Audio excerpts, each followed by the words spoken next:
Hello, everyone. Thank you for joining us for another Tech Visionary interviews.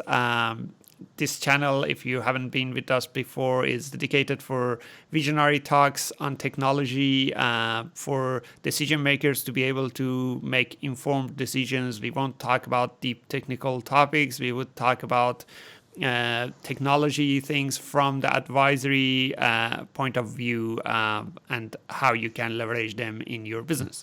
And today we are joined with Eric Overfield, all the way from California. Hey, Eric. Hey, how you How are you doing? Thank you doing? so much for having me. Doing Thank, good, doing good. thank you. Thank you for your time. Appreciate your time uh, joining us. Can you introduce yourself a little bit before we go into the topic? Absolutely. Again, my name is Eric Overfield. I'm president and co-founder of Pixel Mill, based out of California here in the United States. I'm a Microsoft MVP in the Office App Services space. Of course, Microsoft Regional Director. Been proud to have been that for 3 years, and look forward to continuing to engage in all the communities and whatnot. We at Pixel Mill, we build digital workspaces for organizations around the world, and primarily on the Microsoft stack. And kind of my passion is around development, but it's around sharing that as well. So I really like being involved in community aspects, and kind of helping share whatever it is that I've learned and say, hey, there's some really cool stuff that you can do, and build better solutions for organizations. Fantastic, thank you. So the topic today is humanizing the digital workspace, which is Yeah. quite an important topic that a lot of companies might miss it, how it works out, and it has a really big impact. So Yeah. let's start that with, do you think like we can implement like one single digital transformation solution and it works for all companies? The quick answer to that to me is no. Every organization is different, because every organization is built up of the culture of the people. And I believe strongly that when you're building a digital workspace, you need to build the solution around the people, around that culture of that organization, and not force and shoehorn people into the solution that's been provided. That being said, of course, I think that there's some commonalities that we will see, and we'll get to those in some into some follow up here. But in general, no, every organization is going to have it a little different. And where that starts for me is in that business analysis phase. It's working within your organization, working with the people in your organization, and finding out what it is that they would need in that digital workspace. And this is becoming to me really important. A lot of organizations were forced into this extremely fast. Satya Nadella said in mid 2020 during the beginning of the pandemic that organizations went through a couple of years of digital transformation in a couple of months. And it has been very challenging to get organizations into the digital workspace. And we have found that when you're able to spend that little time, if you can, or go back and spend time going through business analysis phase and like talking to who the people are that are going to be using the digital workspace and finding out what it is that will work best for you, you're going to get the most value out of it. And your end users are going to end up adopting it. And to me, that's going to drive the true ROI that you're going to be putting into any of these solutions. Fantastic. So based on what you mentioned, it is important for, let's say, a business owner or decision maker of that business when they want to move towards digital transformation to think about like these are areas that we are going to customize, and specifically on the culture that they have within their organizations and how it works. Do you have a specific kind of, let's say, list that you go through and check how the how we should focus on to have the best digital workspace experience?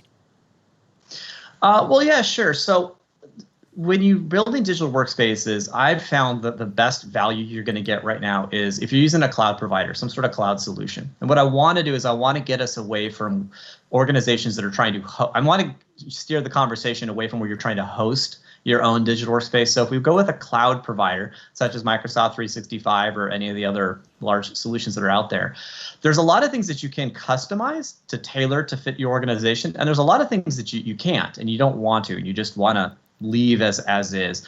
As kind of as a broad overview, let's say, you're almost always able to customize how your people, how your organization might be able to communicate and collaborate within the solution provided, in the sense of, say, where files are going to be stored, or how you're going to have a naming convention around file storage. You're going to be able to share with your organization, hey, this is the governance and compliance that we need to follow. And most digital workspaces, any ones that you'd want to look at, and in particular for us, the Microsoft 365 digital workspace solution package that's available, you can customize how you're going to be using those tools, but there's a lot of pieces that they're not customizable.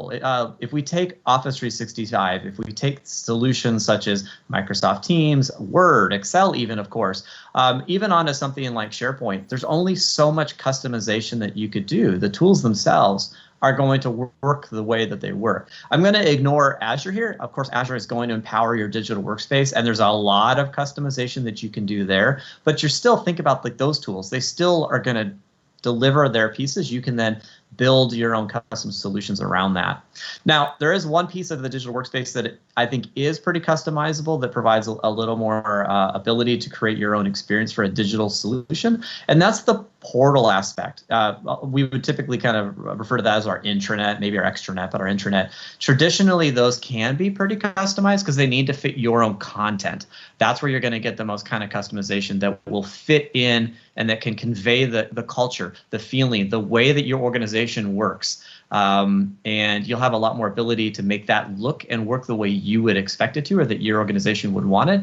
That being said, there's a lot of pieces that are not customizable even within building those solutions, those portals, excuse me.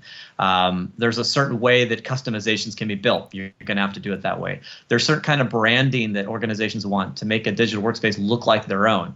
And that can be very limited on really any cloud solution, because they want to provide you the meat of the tools and then use them. The counter argument, or supporting argument to me, is actually like, whoever really wanted to customize Word or Excel. I mean, you really don't. You want the tool to work. And most of the digital workspace are those kind of tools that doesn't really need too much level of like branding customization, but you can absolutely always change compliance, governance, how files are stored, where they're stored, retention policies, all kinds of things like that. Great. Thank you for mentioning that. In the considering that, like, moving towards digital transformation and digital workplace, usually we have like a team of people within an organization initiating that thing. Now with COVID-19, this happened like really fast. But let's say if we are doing it, and if we have a team to initiate that thing, how that team should look like from your point of view, and how that team can incorporate the humanizing aspect of it. Should we have like someone taking care of that part, or you have like the whole culture building that team? Yeah, so I'm a consultant, so I get to say it depends, but I've been saying that already. No, so yeah, there's definitely some common threads that I see on how organizations are building a team. You know, who's going to be leading the effort to drive the digital workspace? And often I'm seeing the digital workspace being driven by either IT. That's pretty common because it's an IT tool. It's a technological tool.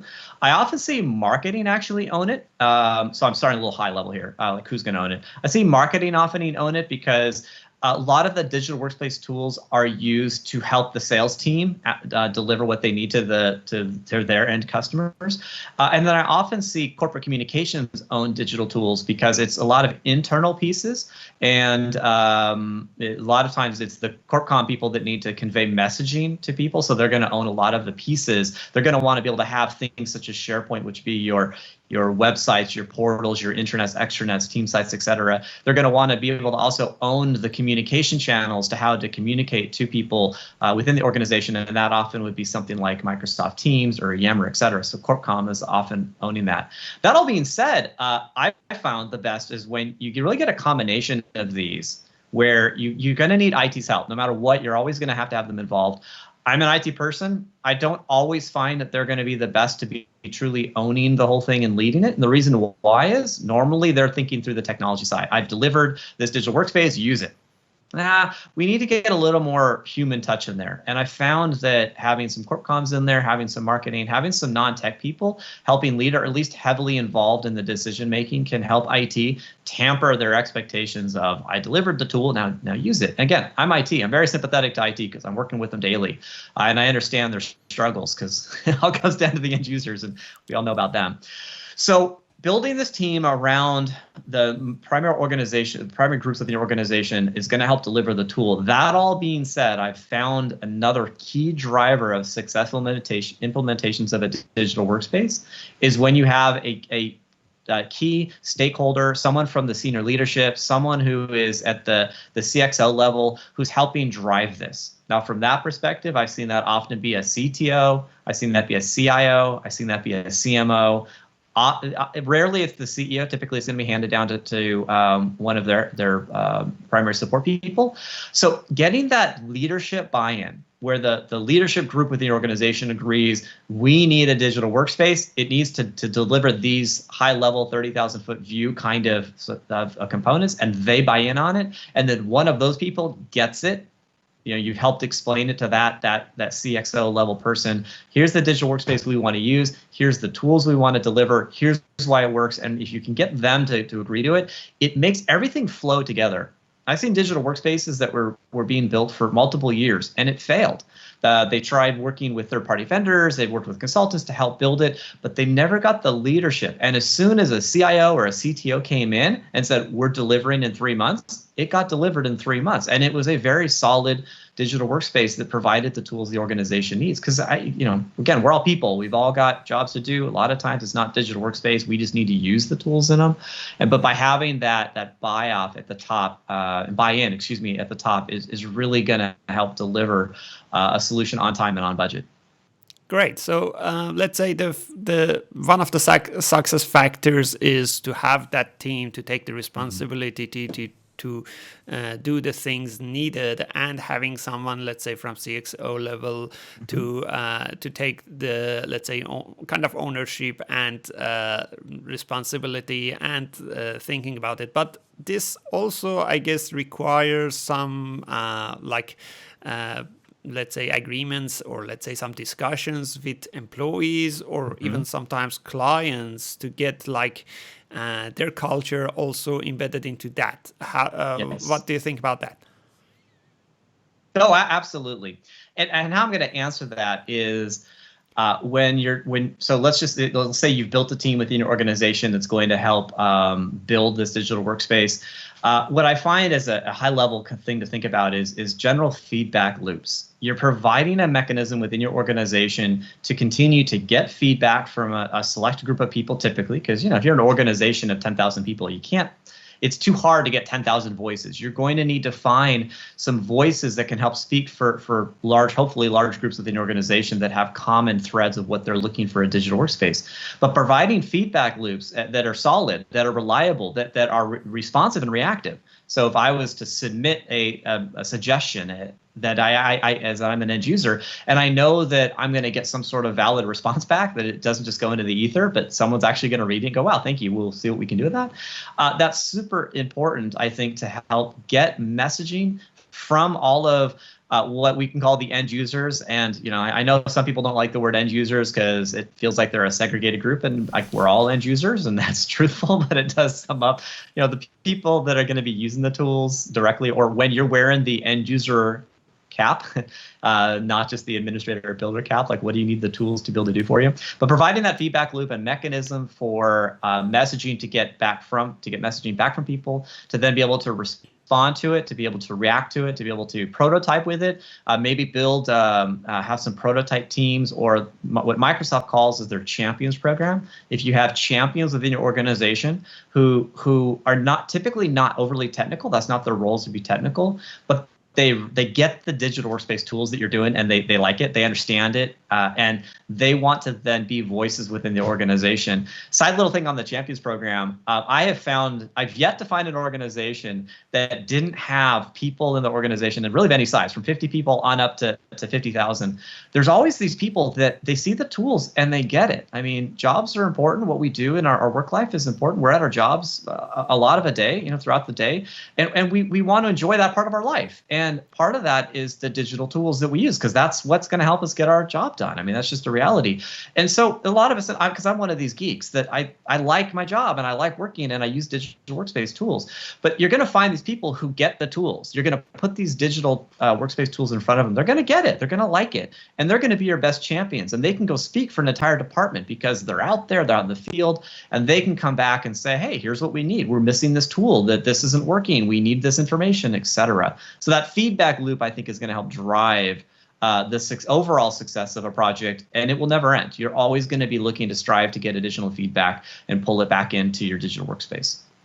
Thank you. Fantastic point about the feedback loop. Let's say talking about some real world examples of implementation like this. Do we have some good examples of this, how they work, what technologies they use, what they do? Sure. So one that I'm comfortable talking about because I got permission to in general it's a community college based in the Midwest of the United States. They're called Heartland Community College, and they've rolled out Microsoft 365 extensively throughout their organization. And that they're a school, they're a college, so they've got students, etc. And watching them work with a senior leader who gets it and helps drive this and has a very diverse team of lots of different people doing lots of things and helping deliver the tools that make sense to the organization, listening to all the very different groups, building portals on top of SharePoint, utilizing Microsoft Teams for communication, collaboration, and whatnot across not only leadership, but also not only the staff, but also potentially the students as well. Using the other tools found within the digital workspace, such as Stream, such as Yammer, such as Planner, etc., has really worked well for them. That's an iterative process. It never ended. Most of the work they're able to do is internal. They don't have to work with too many third-party vendors that I'm aware of, because a lot of the digital tools they make sense. Microsoft delivers them really well, and they're able to work with champion groups. They're able to work with focus groups to find out what it is that someone's missing. They've built custom solutions. This is the one that we were heavily involved in on top of SharePoint and Azure to help them drive very specific custom workloads. And although the platform SharePoint, the platform Azure is doing really well what it does, the end solution is extremely customized. You would almost not know it's SharePoint and Azure on the back end because it's delivering a very specific project. And that's just one tool of their overall digital workspace. Yet they're still able to drive all these other tools as well, all centered around a portal that's driven in SharePoint that looks very custom to what they're trying to do, yet still uses the best practices that Microsoft recommends, the community recommends, et cetera. And it works really well. And the key to it, they talk to their end users. They didn't just dictate here's what you're going to do. It's what is it that we need, and they have slowly evolved it over time so that it delivers the right solution. Awesome, thank you. That was a great run through of what's needed for a digital workspace in the humanizing part of it, which is fantastic. Do you have anything else to add apart from these questions that I asked? That's a tough question because a dangerous question for you. I could talk for too long. I'll sum up kind of what it is, and that's, if you're looking to build a digital workspace, you've got a digital workspace that isn't quite working for your organization. My suggestion is to go back and look at, did you put people first? Did you focus on what is it they're looking to do? And did you build a solution for them, or did you force them into the solution you gave them? If it's the latter, if you're forcing them into it, or former, then that you force them into the solution, you might want to then look to build an iterative process within your organization to then be able to start to slowly maneuver the ship of yours, right the boat a little bit, and start knocking off big ticket items, big win items, and helping evolve your digital workspace to make sense. Every organization is different, so there's not the right way to do it, but there are a lot of common threads, and there's lots of ways to learn about those. For sure, a lot of free ways that Microsoft's provided, a lot of conferences you can go to, a lot of experts in the community that you can talk to as well. With the cloud environment that we find ourselves in, and I don't think this is going away anytime soon. And if you're looking at a solution such as something like Microsoft 365, you're going to get a really good security. You're going to get really good features. It's all integrated. To me, the cloud is a no-brainer if you're looking to evolve your digital workspace tools, or if you've made that decision and you're kind of still unsure. You definitely get to get my check mark, my plush. You've done well. Being in the cloud is the way to go with the digital workspace. That being said, it will never end. Your journey is always going to be continuing forward. 10, 20 years ago, you deploy a solution. It was there for 5 years. You might then flush it down the toilet and you'd start again with a new one. The cloud's not going to be like that necessarily. It's going to keep evolving. New tools are going to be released. You're going to then want to use those tools. They're going to be upgraded. I'm a huge fan of Microsoft Teams. Monthly, weekly, daily, but definitely quarterly, we get some really big updates from Microsoft. And it is extremely clear that they're behind that platform 100%, and they're going to continue to evolve it. So you want your organization to be ready for any kind of change that your cloud solutions are providing you. And you want to have a system in place to be able to have that feedback loop, to be able to talk to end users, to be able to work within the organization to deliver a more powerful tool set as it continues to evolve. So yeah, I hope you find the journey to be fun, and I look forward to anyone out. If you ever see me at a conference or something, come show me. I love seeing what organizations have done with the tools that were provided to them. It's amazing to see how every organization is different in what they then do. Fantastic, thank you. And also, like for people who want to get in touch with you, what are the best ways to get in touch with you? Yeah, sure. Lots of ways. If you can remember my name, that's the key one, because almost everything is based off of Eric Overfield. So ericoverfield.com, LinkedIn/in/Eric Overfield, Twitter is @Eric Overfield. I please reach out to me if you have any questions, and I'm always looking forward to helping people get pointed in the right direction. It's fun. Like, I enjoy my job. I'm very fortunate, and it's fun to see what people are doing with technology, because I said it before, the tools that we're building, the tools that Microsoft is delivering, these are being used by people 8 hours a day, and it affects people's livelihood. It affects their happiness, and it's always fun to see what people do to help make their organization run a little more smooth. And digital workspaces have some of the best opportunities to provide that value. Great, thank you, and thank you for your time and your knowledge sharing with us and your experience. And thank you everyone for joining us for another interview. We have some other interviews. Go ahead and check them in our YouTube video list, and we'll be more than happy to see you one more time. All right. Bye. Thank you. Have a good day, everybody. Bye.